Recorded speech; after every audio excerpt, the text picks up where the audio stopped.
হয়ে গেছে, তাও এখনো ওঠেনি। বাবান, কি রে বাবান?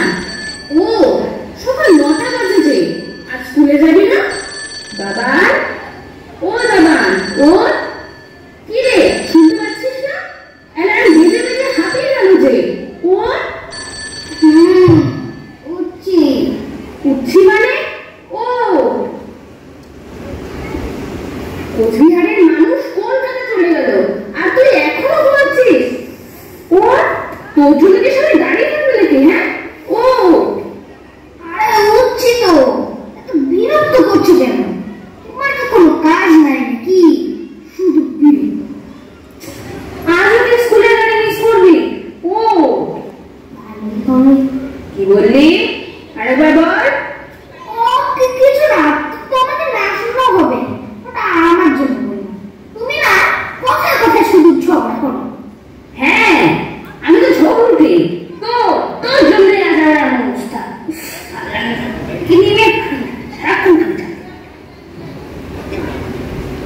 ওগো শুনছো? তোমার আদরের দুলালকে একটু স্বপ্ন জগৎ থেকে বাস্তবে নিয়ে আসো, না হলে আজও স্কুলের গাড়ি মিস করবে যে। আমি আর পারি না, যত জ্বালা হয়েছে আমার। বাবা আর কত দেরি করবি? এই সেই একই নাটক, মা আর ছেলে, নয়তো ছেলে আর মা। ভালো লাগে না। আমি উঠে গেছি, 9:30 AM। সকাল হওয়া যায়, এ তো ভোর ভোর। তোমরা যাকে দুপুর 12টা বলো, আরে মানে হলো 12টা PM। এরপর থেকেই তো সকাল শুরু হয়, তাই তো। তোমরা কি বলো, ঠিক বলছি না? শুধু শুধু আমার উপর অত্যাচার।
হ্যালো হ্যালো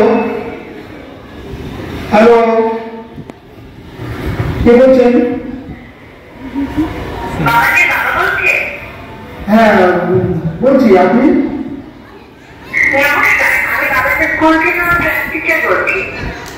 ও নমস্কার, বলুন।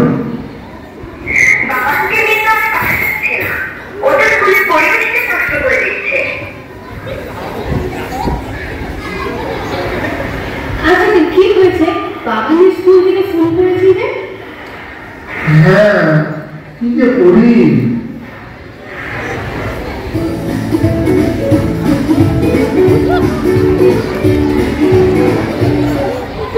থাক থাক, তাও ঘাবড়ায় নাই, ভালো হয়েছে।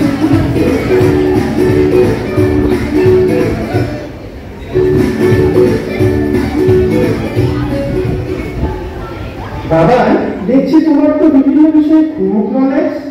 আচ্ছা, তবে তোমার সবচেয়ে প্রিয় সাবজেক্ট কোনটি? প্রিয় বিষয় সব সাবজেক্টে ভালো লাগে, তবে ইতিহাসটা একটু বেশি ফেভারিট। বাহ, ইতিহাস তোমার ফেভারিট? ফেভারিট কেন? ইতিহাস স্যার বলেন ইতিহাস মানেই তো গল্প, আর আপনি বলেন গল্প শুনতে কার না ভালো লাগে। পড়ার চাপ নেই, লেখার চাপ নেই, শুধুই আওয়াজ, ভালোবাসা ভালোবাসা আর ভালোবাসা। মানে সে তো বুঝলাম ইতিহাস মানে গল্প, কিন্তু পরীক্ষার খাতায় তো লিখতে হয়।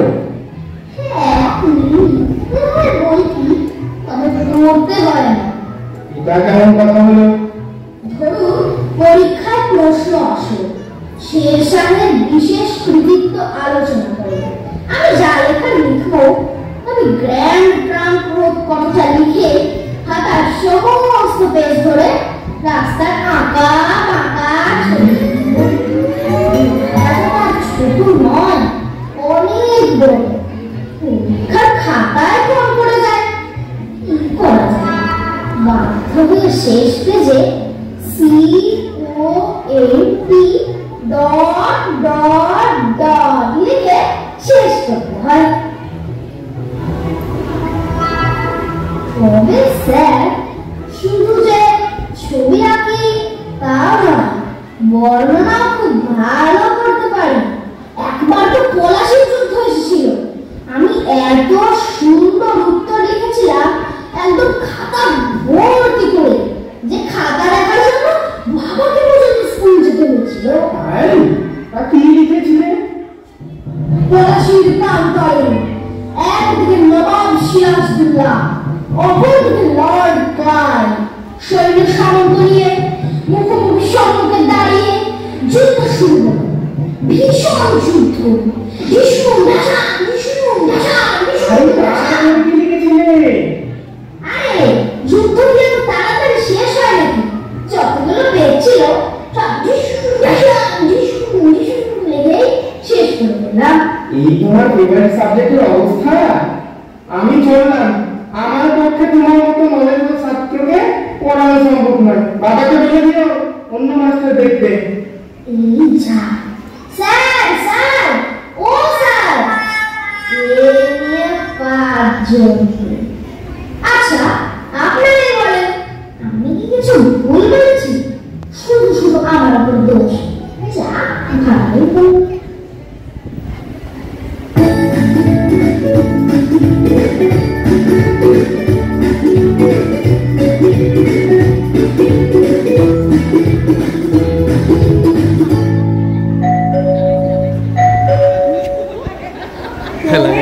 ও সৌমেন, বাড়িতে আছে নাকি? দাদাজি, আসেন বসুন। কি ব্যাপার? সবাই তুমি গোমরা করে বসে আছে যে, কি হয়েছে? কি আর হবে, খারাপ থাকার জন্য ওই এক গুণই নজর। বুঝেছি বুঝেছি, বাবা আবার কি করলো? আর কি, কত কষ্ট করে এই শিক্ষককে রাজি করিয়েছিলাম, তাকেও থাকতে দিল না। কি যে করি এই ছেলেকে নিয়ে, সত্যি চিন্তার বিষয়। তবে একজন আছে বেশ বয়স্ক, তিনি পড়া চান, তিনি বললেন কথা বলে দেখতে পারি। বৃদ্ধ শিক্ষক? না না, হবে না হবে না। জ্ঞান বিচার, বন্ধুর মতো বিচার, শাসন করা বিচার, ভালোবাসার বিচার, কত ভাবেই না চেষ্টা করা হলো, ফল 0। তোমার কাছে কি আর কোনো অপশন আছে? নেই তো, নেই। দেখো না, হারাবার কি আছে? দেখো, তবে তোমাকে আগে থেকে সব বলে দিও বাবার সম্পর্কে। তারপরেও যদি আসতে চান,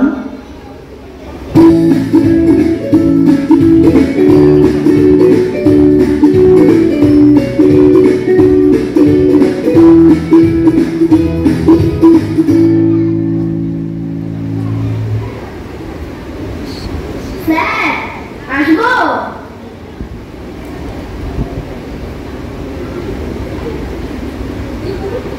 এত সহজ অঙ্ক দিলেন যে ৮০ যোগ ২০ কত?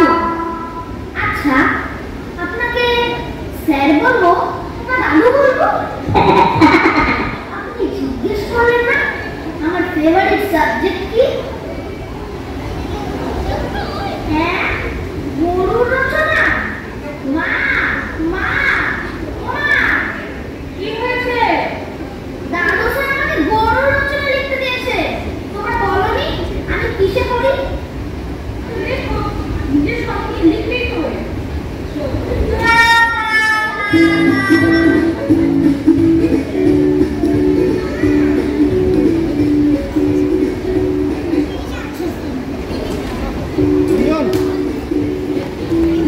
কয়েক বছর পর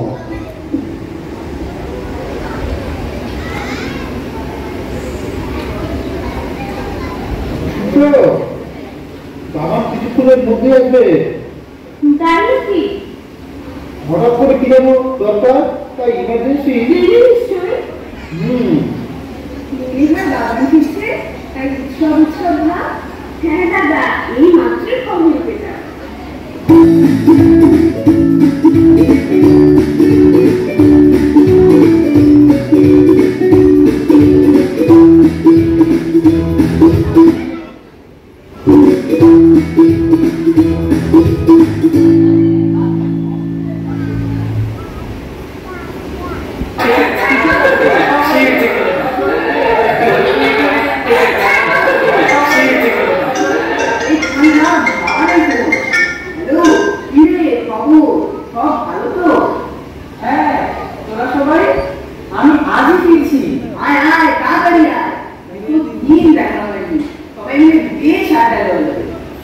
তাহলে সবাই চলে যায় আমার বাড়িতে।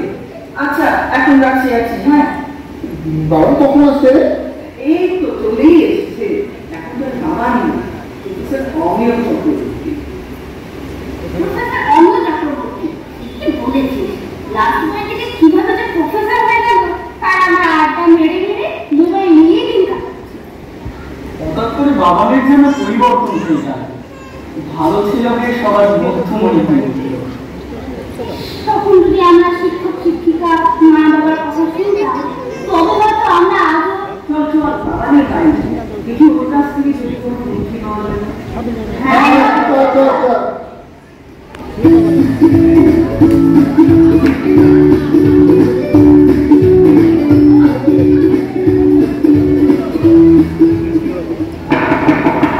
মা, ও মা, তাড়াতাড়ি দরজা খুলো।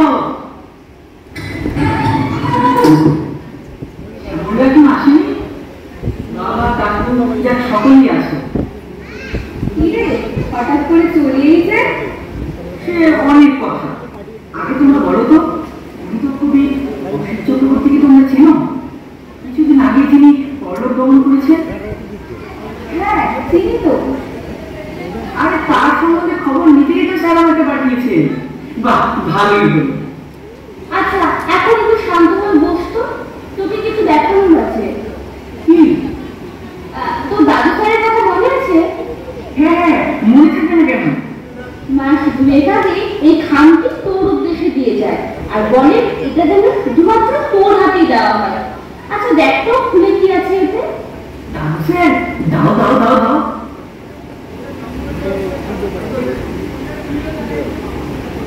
আরে এই বইটি তো আমাদের ইউনিভার্সিটির লাইব্রেরিতে আছে। দাদু স্যার কি করে পেলেন এই বইটা? লেখক লেখক লেখক, হ্যাঁ এটাই তো স্যার অসিত চক্রবর্তীর লেখা।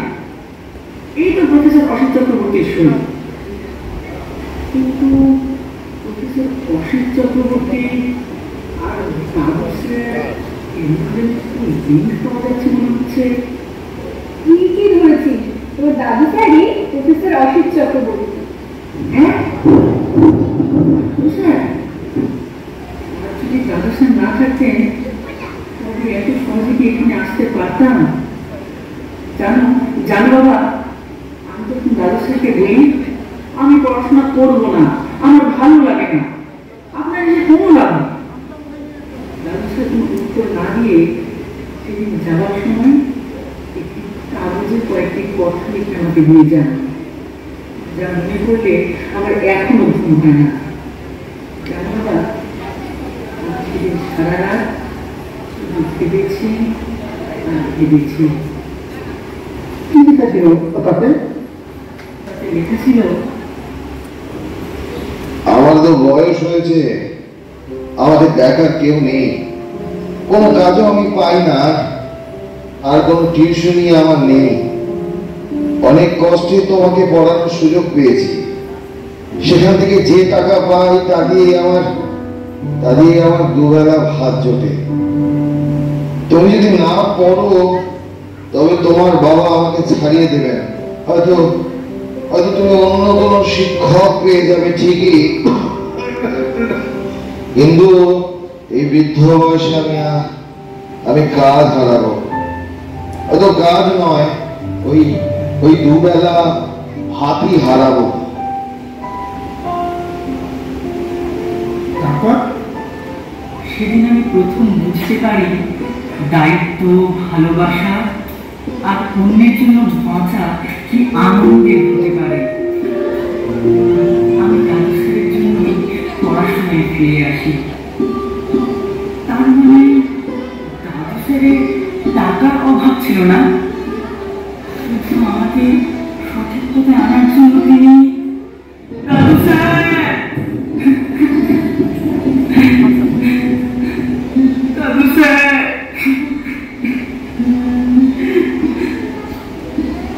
বাবা, এটাও ছিল বাবা, তুমি মানে এখনো দেখাচ্ছে। কই দেখি, এ তো দাদু স্যারের সই।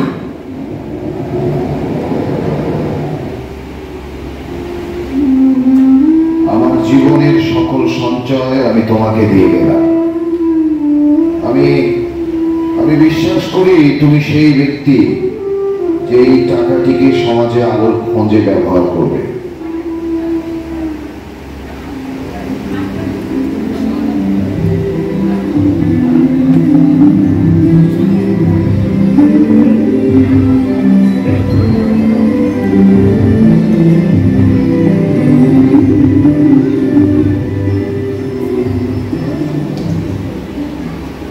দেখো, রাত কেটে গেছে, ওই অরুণ সূর্য উঠেছে, দিচ্ছে আলো জগৎ জুড়ে।